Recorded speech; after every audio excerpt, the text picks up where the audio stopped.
Apocalipse, capítulo 3. Nesse restante deste ano nós estamos vendo verso por verso do livro de Apocalipse. E nessa manhã, com a graça de Deus, a gente vai terminar esse ciclo, que é o capítulo 2 e 3, que são as 7 cartas de Jesus para as 7 igrejas na Ásia Menor. E a última carta é para a igreja de Laodiceia. Vamos ler então Apocalipse 3, verso 14 ao 22. Depois da leitura ele dizer: essa é a palavra do Senhor, e todos que creem respondam com amém.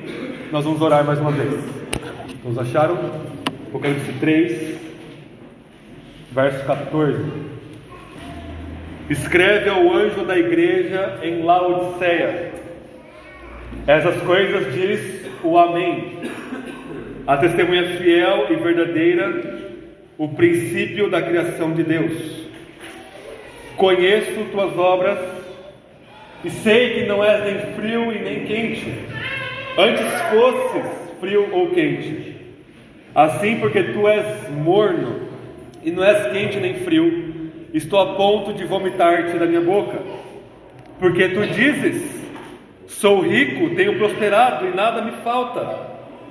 Mas não sabes que é infeliz e miserável, pobre, cego e nu. Eu te aconselho que compres de mim ouro refinado no fogo, para que te enriqueças, roupas brancas, para que te cubras e a vergonha da tua nudez não seja mostrada, e colírio, para que o apliques sobre os teus olhos e enxergues. Eu repreendo e castigo a todos quanto eu amo. Seja, pois, zeloso e arrependa-se. Estou à porta e bato.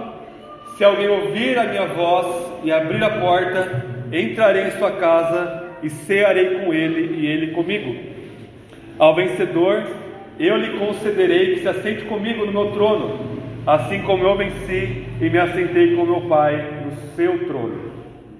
Quem tem ouvidos, ouça o que o Espírito diz às igrejas. Essa é a palavra de Deus. Amém? Vamos orar?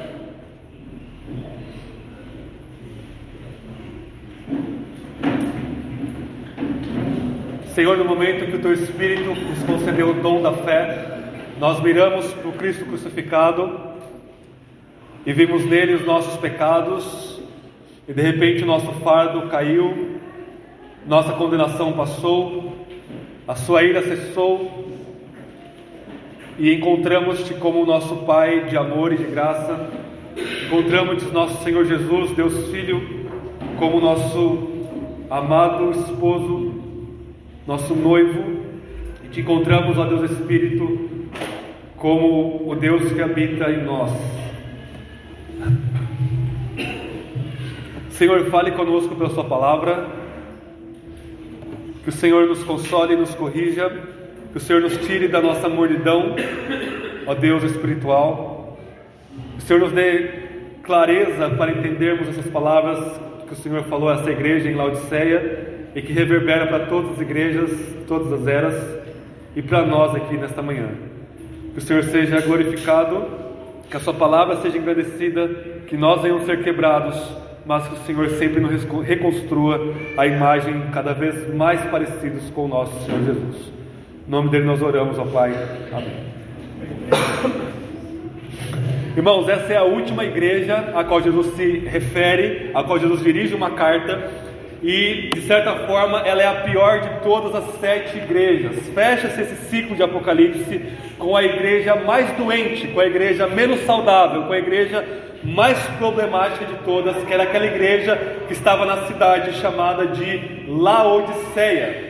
Se por um lado a gente começa com Éfeso, e Éfeso estava com alguns problemas lá, eles tinham um bom testemunho interno, eles mantinham a boa doutrina apostólica, mas por terem perdido o primeiro amor, eles não estavam testemunhando sobre o Evangelho do nosso Senhor Jesus como eles faziam antes.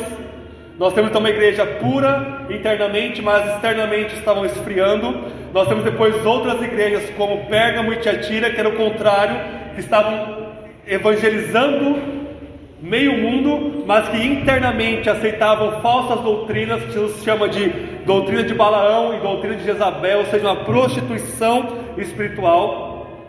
E nós temos duas boas igrejas, que é Esmirna e Filadélfia, que a gente viu semana passada. Filadélfia, duas boas igrejas, a qual Jesus só elogia, apesar de serem igrejas fracas, pequenas, pobres. Eles mantinham uma doutrina, uma pureza doutrinária e um bom testemunho sobre Jesus para este mundo caído. E nós temos então a igreja de Sardes, que Jesus fala que vocês têm nome de vivo, mas vocês estão mortos. Ou seja, uma boa parte da igreja de Sardes estava espiritualmente mortos. Mas ainda assim em Sardes Jesus fala: olha, mesmo assim vocês tendo o nome de vivo, mas estando morto, existe um grupo pequeno na igreja de vocês que eu aprovo, e vocês precisam manter esse grupo vivo, e vocês precisam se arrepender. Mas a igreja de Laodiceia, irmãos, ela é a única que não tem nenhuma palavra positiva de Jesus para essa igreja. Jesus, do começo ao fim dessa pequena carta à igreja de Laodiceia, ele só traz julgamento, crítica e exortação contra essa igreja localizada ali em Laodiceia. Vamos entender um pouco do contexto, como que surge essa igreja, irmãos. Lá em Atos 19, Paulo, o apóstolo, ele fica 3 anos pregando lá na cidade de Éfeso, que é a primeira aqui do correio, que sai aqui da ilha de Patmos, vai passando Éfeso, o correio termina lá em Laodiceia. Ele prega 3 anos lá em Éfeso, e um dos seus convertidos, nesse ministério lá em Éfeso, é um sujeito chamado Epáfras. E Epáfras, ele nasceu numa cidade chamada Colossos. Epáfras, ele fica um tempo ali com Paulo, aprendendo com o apóstolo, e ele volta para a sua cidade natal, capacitado por Deus, talvez ali capacitado também por Paulo, para pregar o evangelho. E Deus dá bom êxito a ele, e ele consegue plantar igrejas numa tríade de cidades vizinhas ali, que é a cidade de Colosso, onde Paulo escreve a sua carta aos Colossenses, a cidade de Hierápolis e a cidade de Laodiceia. Então essa igreja aqui, estamos no final do século I, essa igreja aqui por volta da década de 40 e 50 foi plantada por esse sujeito chamado Epáfras, nessa região chamada Vale do Lico. O Lico era um vale muito próspero, muito bonito, lá nessa região da Ásia Menor, e ela triangulava essas 3 cidades: Colossos, Hierápolis, Laodiceia. A cidade mais rica, mais importante, a melhor cidade para se morar em termos humanos era a cidade de Laodiceia. E quando Paulo escreve a sua carta para a igreja de Colosso, lá na década de 60, ele diz assim: irmãos,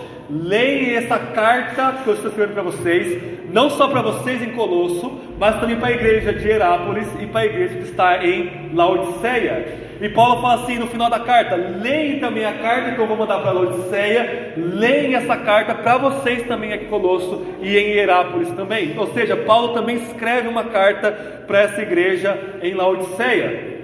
Mas essa carta, pela soberana providência de Deus, ela se perdeu. Deus não quis que preservasse essa carta de Paulo aos Laodicenses. E o problema de Colosso é o mesmo problema de Hierápolis e de Laodiceia. Ou seja, eles estavam vivendo uma fé sincretista, uma fé que juntava elementos da fé cristã, elementos da doutrina apostólica dos apóstolos de Cristo, e juntava com um monte de outras doutrinas. Juntava com o judaísmo, juntava com o paganismo, e fazia ali uma salada mista de doutrinas. E Paulo fala: a partir do momento, lá em Colossenses, na sua carta, que vocês misturam a fé cristã com elementos externos, vocês perdem o evangelho, porque vocês diminuem a suficiência absoluta do nosso Senhor Jesus como a única e absoluta verdade que nos salva.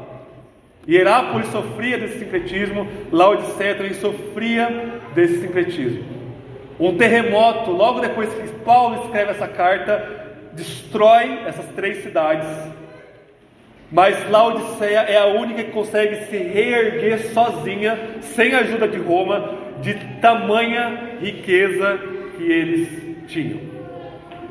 E esse é o contexto ao qual Jesus se remete a essa igreja nessa cidade. Uma cidade rica, uma cidade próspera.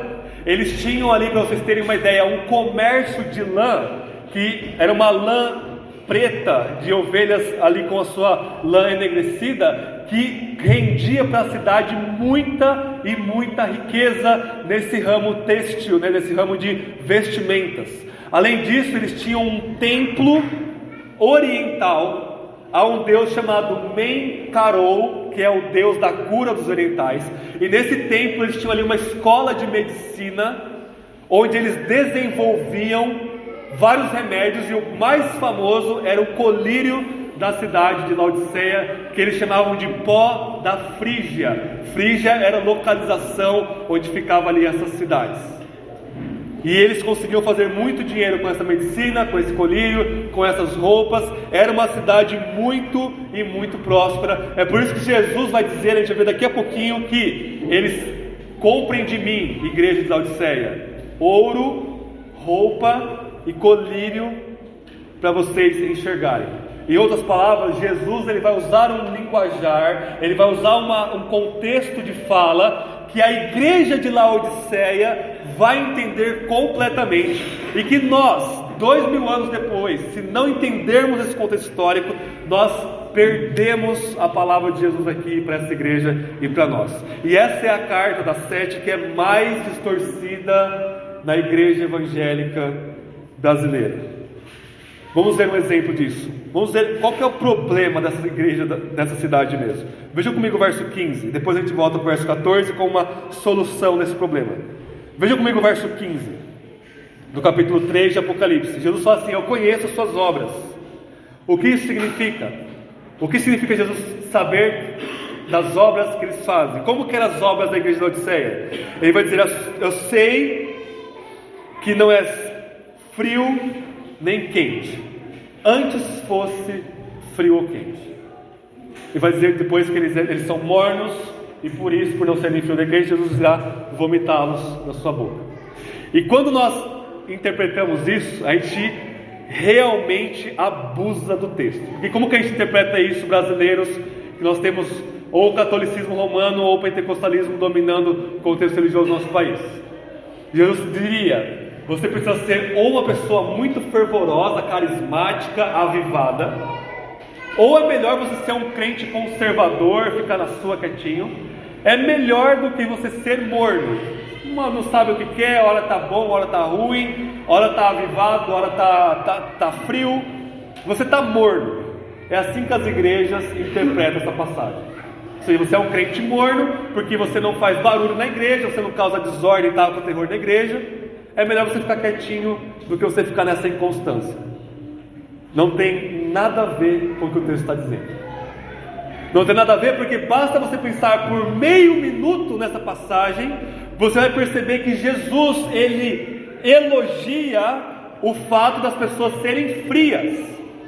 E se isso for uma analogia à nossa situação espiritual, nunca no Novo Testamento, na Bíblia toda, Jesus elogia alguém que está espiritualmente frio. O apóstolo Paulo sempre fala: irmãos, sejam fervorosos no Espírito. Ele fala em Romanos 12, ele fala: cresçam na graça e no conhecimento de Jesus, não sejam espiritualmente frios, em outras palavras. Ele fala lá em Tessalonicenses: não apagueis o Espírito. Então, se a obra do Espírito é análoga a uma chama em nós, purificando os nossos pecados, não sejam frios, não apaguem o Espírito. Se você está espiritualmente frio, Jesus nunca vai dizer: não, tudo bem, é melhor você ser frio do que você ser morno, do que você ser meia boca. Então, ou eu estou numa explosão de vivacidade e espiritualidade, ou é melhor eu estar num lamaçal de pecado, de frieza. É melhor do que eu ficar capengando. Isso é a própria voz do diabo para você ficar numa inconstância, e se você não estiver num fervo espiritual muito grande, você fica ali prostrado numa cama. É melhor do que se você ser um crente meia boca. Isso não existe na ética e na espiritualidade bíblica. E por que então que Jesus ele fala: olha, é melhor você ser frio do que você ser morno? Ele fala isso porque isso não tem nada a ver com o grau, analogamente falando, ilustrativamente falando, da nossa espiritualidade. Ele está falando algo, meus irmãos e irmãs, do contexto histórico e geográfico da cidade de Laodiceia. E nós temos acesso a essa informação. O que acontecia na cidade de Laodiceia era uma coisa muito estranha. Existiam dois rios que vinham do norte perpassando ali o Vale Lico, que ficava essas 3 cidades, Colosso, Hierápolis e Laodiceia. Um rio chamava Apso e o outro chamava Capso, eles tinham um nome parecido porque eram rios gêmeos ali. E quando esse rio passava por Hierápolis, você tinha águas quentes, águas termais que chamam, né? Águas quentes. Quando esse outro rio, o Capso, passava lá em Colosso, a água era gelada. Como que eles usavam essas águas? Eles usavam a água quente e a água gelada, e era um ponto turístico na época, no século I, como medicina. Ok? Então, no mundo antigo, com uma medicina muito restrita, muito limitada, muito aquém do que é hoje, por exemplo, medicina, eles ali, ao se banhar em um rio de água quente, ao entrar em águas termas, isso até hoje, eles tinham ali propriedades medicinais. Você ficava mais saudável ou menos doente, dependendo ali da sua doença. Eu não entendo nada dessa área de medicina, mas é isso que acontecia ali. Essa é a propaganda de Hierápolis. Venham aqui, águas de Lindóia, será, né? Águas quentes aqui para vocês. E Colosso, que ficava um pouco mais ao sul, essa água passava lá, ela ficava fria, ou seja, ela era potável, ela trazia saúde também ao ser ingerida. E a água fria também, nós sabemos que ela é muito boa para o nosso corpo. Só que quando essas duas águas, esses dois rios, iam chegando perto da Laodiceia, elas se encontravam e ela ficava morna. A água do rio que perpassava a Laodiceia era morna. Em outras palavras, era inútil, era imprestável. Não servia para te curar, ela não ficava quente o suficiente para ter propriedades medicinais. E você não conseguia beber aquela água morna, era uma coisa horrível. E até hoje, quando a gente vai pensar em comida, ou você toma um café quente, ou você toma um café gelado. Você não vai tomar um café morno, ou um chá. Tomar um chá quente, ou um chá gelado. Mas eu não vou tomar um chá morno, né? Ou esquento de novo, ou espero esfriar. É a mesma coisa, a humanidade só muda de endereço. Quando essas águas entravam em Laodiceia, elas ficavam mornas. Então eles precisavam importar água de Hierápolis e de Laodiceia. Essa era uma pedra no sapato dessa rica cidade, que tinha boas lãs, que tinha uma boa escola de medicina, que tinha bons colírios, mas que não tinha uma boa água. E Jesus olha para esse contexto, que eles saberiam muito bem disso, e diz: vocês estão sendo igualzinho à água da cidade de vocês. Ou seja, o contexto da cidade de vocês, geográfico, físico, é análogo ao contexto espiritual de vocês. O que significa ser morno? Então, ser morno significa ser espiritualmente inútil, espiritualmente doente, espiritualmente imprestável. E por isso que Jesus sente ânsia: vou vomitar vocês da minha boca. Eu não suporto. Ser frio e ser quente é exatamente a mesma coisa, é saúde, é você ter uma espiritualidade saudável, é você ter uma espiritualidade que vá testemunhar de Jesus para as pessoas e trazer cura, trazer o Evangelho, trazer salvação para as pessoas. Mas essa igreja estava espiritualmente doente, espiritualmente não saudável, espiritualmente inútil, estavam espiritualmente amortecidos. É isso que significa. Então não fique falando: eu preciso ser frio ou quente espiritualmente. Ser frio aqui nesse contexto específico é a mesma coisa que ser quente. É você ser saúde para você mesmo e para as pessoas ao seu redor. E Jesus está dizendo: vocês são espiritualmente mortos. Por que eles são espiritualmente mortos? Jesus fala por quê, verso 17. Vejam comigo. O verso 17 começa uma explicativa. Porque tu dizes: sou rico, tenho prosperado e nada me falta. Prestem atenção no contexto. O fato deles serem espiritualmente inúteis, espiritualmente doentes, espiritualmente causando náuseas em Jesus, é porque eles estão batendo no peito dizendo: eu sou rico, eu não preciso de nada, eu não tenho falta de nada. Ou seja, a riqueza dentro daquela igreja estava dando um falso sentimento de fé no dinheiro pelo dinheiro, e portanto estava ali causando essa autossuficiência. É a mesma coisa que Paulo escreve para os Colossenses. E Paulo fala o tempo todo: Jesus é suficiente e supremo, vocês não são suficientes, nossa vida está em Cristo. E Jesus fala a mesma coisa aqui para Laodiceia, dizendo: olha, vocês estão se achando suficientes em vocês mesmos, e essa autossuficiência, nada me falta, é causada pela riqueza de vocês, riqueza material. Agora, a grande pergunta, para a gente não errar no contexto aqui, é: será que dinheiro e riqueza é necessariamente ruim e necessariamente vai causar isso? Não, se você entender essa passagem no contexto certo. Desde a reforma protestante, todos nós protestantes, com uma visão reformada bíblica sobre o trabalho, vamos dizer o seguinte: olha, vocês precisam trabalhar, porque o trabalho de vocês glorifica a Deus. Então, quanto melhor, mais hábil você for no seu trabalho, mais você vai glorificar a Deus. Você precisa ser humilde, você precisa ajudar as pessoas, você precisa trabalhar para o bem do próximo, e isso glorifica a Deus. Porque no catolicismo romano medieval, o que eles falavam? O seu trabalho aí, meus irmãos e irmãs, é de segunda mão, é de segunda categoria. Você não glorifica a Deus sendo um sapateiro, sendo um pedreiro, sendo um carpinteiro, sendo um agricultor. Você só glorifica a Deus se você for um pastor, no caso um padre, um sacerdote. Esse é o trabalho que glorifica a Deus.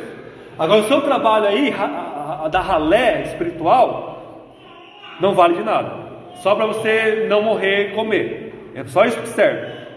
Lutero, Calvino, Zwingli, os reformadores todos vão dizer: não, um sapateiro que faz um sapato bem feito glorifica milhares de vezes mais a Deus do que um padre pervertido que está pervertendo o Evangelho.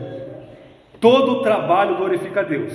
E adivinhe, quando você muda essa perspectiva sobre o trabalho, eu vou trabalhar aqui e qualquer pedra que eu tiro do lugar eu vou glorificar a Deus, você vai trabalhar melhor e adivinhe, você vai ganhar mais dinheiro. Não é uma relação de causa e efeito, obviamente, mas muito da riqueza que se cresceu no Ocidente se deve a este fundamento protestante de trabalhar para a glória de Deus. Então, se você está num trabalho honesto, você está fazendo o melhor que você puder, amando as pessoas, sendo um bom empregado, sendo um bom empregador, um bom chefe, demonstrando Cristo para as pessoas no seu trabalho, não mentindo, não roubando, não adulterando, e você está crescendo o seu patrimônio, isso é Deus te abençoando, mas não é o que está acontecendo aqui na Laodiceia. Porque quando a gente coloca essa carta no contexto de Apocalipse como um todo, Roma no final do século I, com o imperador falando que ele é Deus, com o imperador falando assim: olha, vocês têm que vir até mim, queimar incenso e dizer: meu Deus e meu rei, meu Senhor. Nesse contexto dessa besta apocalíptica que estava se manifestando no imperador romano, para você adquirir esse grau de riqueza, você precisa comprometer a sua fé. É isso que está acontecendo aqui. Você precisa comprometer a saúde da sua fé para você conseguir essa riqueza. O que aconteceu com as igrejas boas?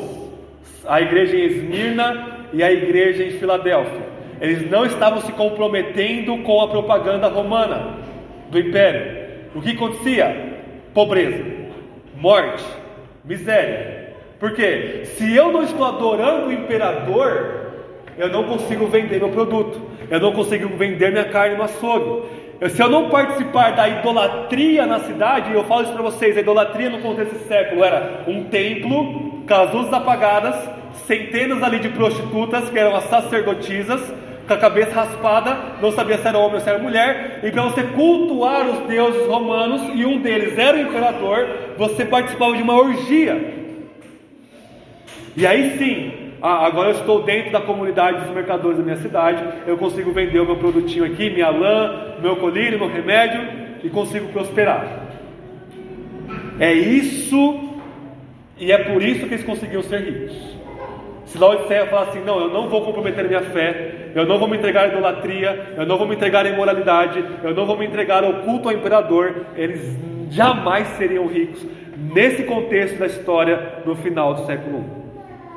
Ou seja, a aplicação é: se a sua riqueza, está sendo adquirida de forma iníqua, você está espiritualmente morno, espiritualmente inútil, você está comprometendo a sua fé, e essa riqueza é o seu Deus, o seu ídolo, o seu mamon, onde você coloca um altar gigante aqui no seu coração, e esse mamon fica falando: você está tranquilo, você não precisa de nada, você tem um bom plano de saúde, você tem uma excelente vale alimentação, você tem um bônus da empresa gigantesco, você tem um salário exorbitante e nada pode te assustar. Se vir uma doença, você tem o melhor médico. Se vir alguma crise no país, você tem uma reserva de emergência de milhões de reais, milhares de reais. Estão percebendo como a riqueza ela vai mentindo para nós? E Paulo fala: não coloque a confiança na riqueza, porque ela é inconstante, porque de uma hora para noite, de um dia para noite, Deus pode te dar uma rasteira e você perder tudo, para você aprender a não colocar o seu coração neste ídolo. Jesus está dizendo: vocês estão falando, verso 17, sou rico, tenho prosperado e nada me falta. Mas o que Jesus fala? Mas não sabes que és infeliz, miserável, pobre. Ele está dizendo: vocês não sabem. Uma coisa é: existem muitos ricos que têm dinheiro, mas que sabem que são espiritualmente miseráveis, que sabem que estão sentindo esse vazio enorme, que a vida é uma bagunça, que a esposa o trai, que o marido trai, que briga diária na casa deles. Eles sabem que essa riqueza não consegue construir nada para eles, eles sabem que a riqueza talvez até destruiu a família deles, mas Jesus está dizendo: vocês não sabem. Ou seja, o pecado de idolatria ao dinheiro nessa igreja está sendo tanto que estava cegando eles. Eles não tinham ideia da real situação espiritual deles. Vocês não sabem, vocês estão loucos, cegos, ignorantes, que vocês são infelizes, o dinheiro não traz felicidade, miseráveis, o dinheiro não traz a verdadeira riqueza, e pobres, espiritualmente pobres. E além disso, cegos. Vocês acham que vocês têm bons colírios, mas vocês são espiritualmente cegos. Vocês acham que vocês têm boas roupas, e aí a aquisição de bens é uma demonstração da idolatria. Ela pode ser uma demonstração da idolatria. É claro que não é pecado você se vestir bem, mas a partir do momento que você começa a esbanjar isso com o coração, dizer: não, eu vou mostrar o poder aquisitivo que eu tenho, eu vou comprar o melhor carro só por comprar, para me mostrar, a melhor roupa só para me mostrar. Você está nu diante de Deus e cego. Essa é a situação catastrófica e trágica da igreja em Laodiceia. E essa pode ser a situação da maioria das igrejas no Ocidente, que desfrutam de uma relativa prosperidade, e pode ser a situação minha e sua nesta manhã, se nós estamos espiritualmente cegos, pobres e nus, que é a mesma coisa que dizer espiritualmente mortos. Qual que é a solução para isso? A gente volta lá para o verso 14. O modo como Jesus se apresenta para cada uma das 7 igrejas, a gente está vendo isso nessas 7 mensagens, é o remédio absoluto e único para a situação alarmante de cada igreja. Como Jesus se apresenta no verso 14? Vamos ver. Escreve ao anjo da igreja em Laodiceia: estas coisas diz. E essa construção é a mesma do Antigo Testamento, é a mesma coisa que dizer: assim diz o Senhor. Só que aqui Jesus vai elaborar mais: assim diz o Amém, a testemunha fiel e verdadeira, o princípio da criação de Deus. Presta atenção nessas 3 características de Jesus aqui, irmãos. Ele é o Amém. Amém é uma palavra hebraica que a gente entende como assim seja, mas não assim seja apenas no sentido de assim seja, tudo bem, não tem problema. Não, Amém significa verdade absoluta. Quando Jesus nos evangelhos falava, sempre que ele ia falar, ele falava assim: em verdade vos digo. O texto original diz: amém, amém, eu vos digo. Ou seja, amém é uma palavra hebraica que significa verdade absoluta. Então quando você fala amém para alguma coisa, você está dizendo: isso é verdade incontestável. Quando eu leio a palavra de Deus e vocês respondem amém, quer dizer que vocês estão crendo e concordando que o que está sendo lido e exposto é a verdade de Deus para nós. E Deus está dizendo: eu sou o amém, eu sou a verdade absoluta.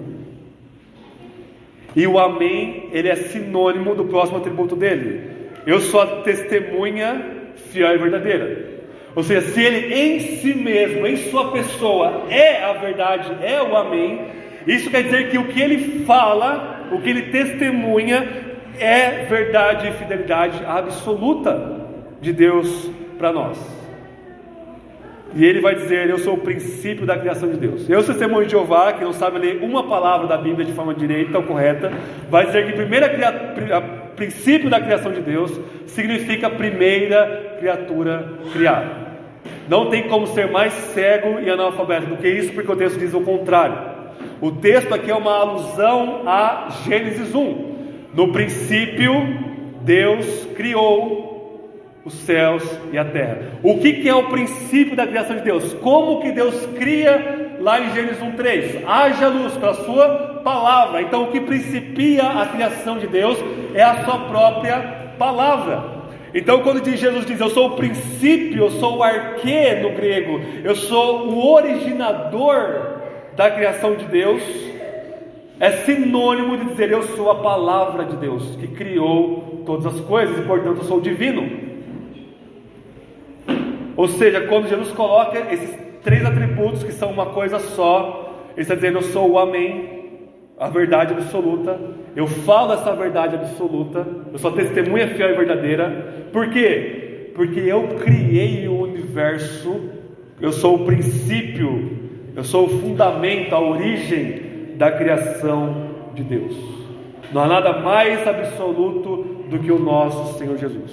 Quando ele fala isso, ele se apresenta dessa maneira. O primeiro efeito nos Laodicenses é: o que Jesus fala é a palavra final. Então Laodiceia estava falando: eu sou rico, mas o sujeito que está falando no verso 4, que é Jesus, dizendo: não, eu sou o amém. O que eu falo sobre você é a verdade absoluta, não o que você fala sobre mim. Em outras palavras, irmãos e irmãs, nenhum de nós somos o amém. Nenhum de nós somos o princípio da criação de Deus. Nós somos as criaturas criadas, relativas ao absoluto que é Jesus Cristo nosso Senhor. Ele é quem nos julga, Ele é que fala o real ser que você é. Ou seja, se você acha que está tudo bem com você, Jesus diz: não, você está vivendo em pecado, é a palavra dele que é a final.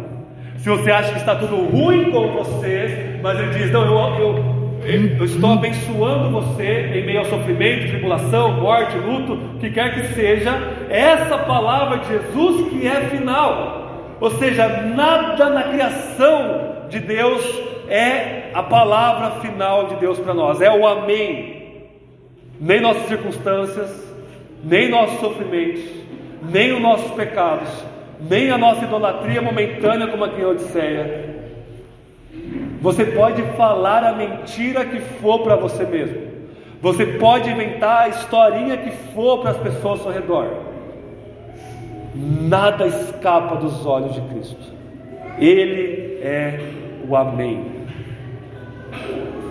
Mas não somente isso, irmãos e irmãs, não é apenas essa alusão à criação de Deus, mas se Ele é a verdade absoluta e Ele é a palavra de Deus que criou todas as coisas, isso na Bíblia significa o quê? Que Ele não somente criou a antiga criação em Gênesis, mas Ele é em si mesmo a nova criação de Deus.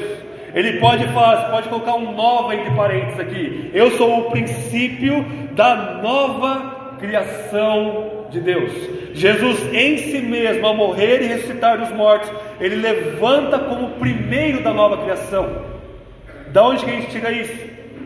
Só existe um lugar na Bíblia, além desse, que amém é um atributo de Deus.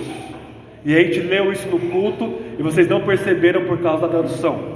Abram comigo rapidamente, deixem marcado em Apocalipse. Abram comigo em Isaías capítulo 65, que é exatamente a mesma passagem que a gente leu para começar o culto.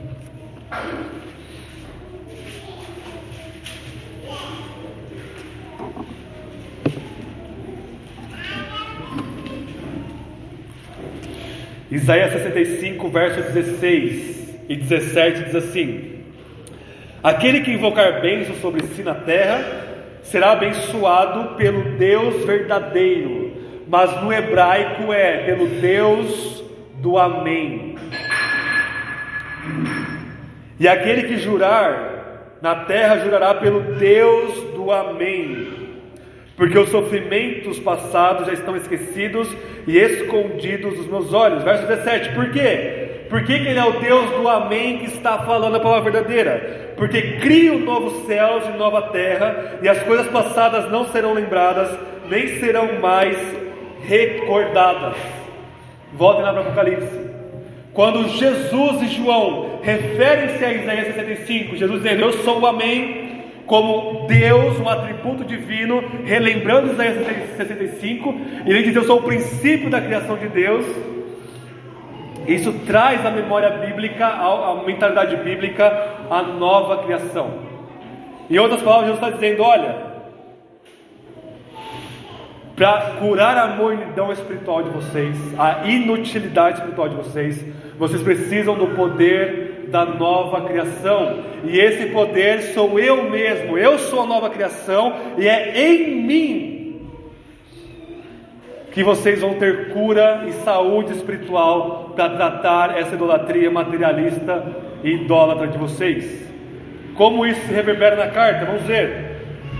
Verso 18 de Apocalipse 3 diz assim: eu te aconselho que compres de mim ouro refinado no fogo para que te enriqueças, roupas brancas para que te cubras e a vergonha da sua nudez não seja mostrada, e colírio para que o apliques sobre seus olhos e enxergues. Essas três metáforas na Bíblia, elas significam uma coisa só: santidade. Ouro, comprar ouro de Cristo, é ter mais santidade, mais pureza em sua vida. Se vestir da roupa que Cristo te dá, é você ter a santidade e justiça de Cristo sobre você. E o colírio que Ele te dá é você ter visão espiritual para ver a realidade como ela realmente é, e não ficar espiritualmente cego. E como que a gente compra? Isaías 55: sem dinheiro. Não há dinheiro que compre isso de Cristo. Sem obras, sem esforço, sem performance, sem tentar esquentar a água morna com a sua religiosidade. Você compra isso pela fé, sem dinheiro, de graça. Quando você crê que Ele te dá isso de graça, e que é nele que você tem isso, e você corre para Ele pela fé, é assim que você adquire essa espiritualidade saudável, essa santidade real, de vestimenta que te cobre com a justiça de Cristo e olhos para ver. Verso 19 de Apocalipse 3: eu repreendo e castigo a todos quanto amo, seja pois zeloso e arrependa-se. Irmãos, prestem bem atenção, isso ressoa vários textos bíblicos, especialmente Provérbios, onde o pai que ama o filho disciplina o filho com a vara da disciplina, com amor. E a Bíblia toda vai dizer: se o papai e a mamãe não disciplina o filho com a vara, é porque ele não ama o filho. Se você deixa seu filho viver do jeito que ele quer, e você acha que isso é amor, você está dizendo, eu sou o amém na educação do meu filho, mas a Bíblia toda fala, repreenda e castiga o seu filho com a vara da disciplina, com amor, com paciência, sem ira, obviamente, mas com a vara da disciplina. Jesus está dizendo, eu estou disciplinando vocês, as minhas palavras são duras, mas eu estou disciplinando vocês. Por quê? Porque eu vos amo. Irmãos, Jesus amava a igreja em Laodiceia,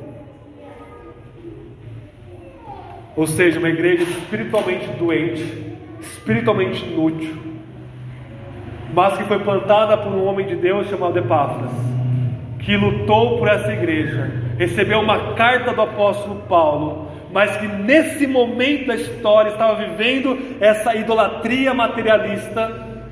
Jesus está dizendo, eu amo vocês, e é por isso que eu estou repreendendo.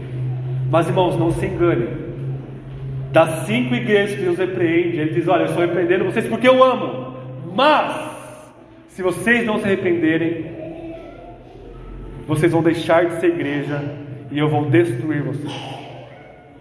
Jesus dá um tempo para as igrejas não se arrependerem. Jesus não é relativista. Não, tudo bem, qualquer igreja vale a pena, tanto que tenha meu nome lá na frente, ou o pastor fale meu nome em algum momento no culto. Jesus, independente do contexto, eu amo aquele povo lá, não tem problema se eles são espiritualmente idólatras, se eles são materialistas, se eles são inúteis, se eles são corruptos internamente, se eles acreditam em heresias, ou se eles não evangelizam, não tem problema. Eu amo incondicionalmente. É um Jesus do arco-íris colorido, é um Jesus também igualmente inútil. Jesus ama igrejas que estão momentaneamente doentes, mas Ele está dizendo, eu estou castigando vocês agora. O que Jesus fala para a igreja de Éfeso? Se vocês não se arrependerem, eu vou tirar a luz de vocês, vocês vão deixar de ser igreja.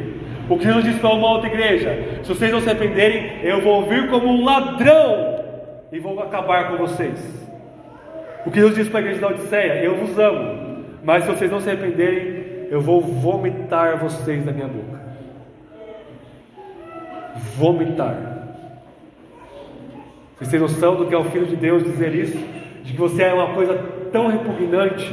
Essa semana lá em casa todo mundo foi acometido por virose, e uma das coisas que eu mais detesto na vida é vomitar. Às vezes eu forço para não vomitar. Eu realmente tenho um problema com tudo que envolve pescoço. A minha esposa sabe disso.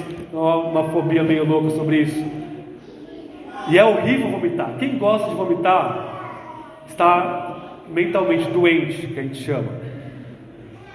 Jesus está dizendo, eu repugno vocês, se vocês não se arrependerem. Aqueles que são espiritualmente inúteis, que não estão proclamando a verdade, que não estão me imitando. Eu sou a testemunha fiel, e vocês precisam me imitar e ser testemunha fiel. Eu tenho nojo de vocês. O Jesus pós-moderno nunca tem nojo de nada, mas o Jesus verdadeiro, que diz eu sou o amém, ele diz, eu tenho nojo de vocês espiritualmente mortos. Eu amo vocês, mas se vocês não se arrependerem, eu vou vir contra vocês.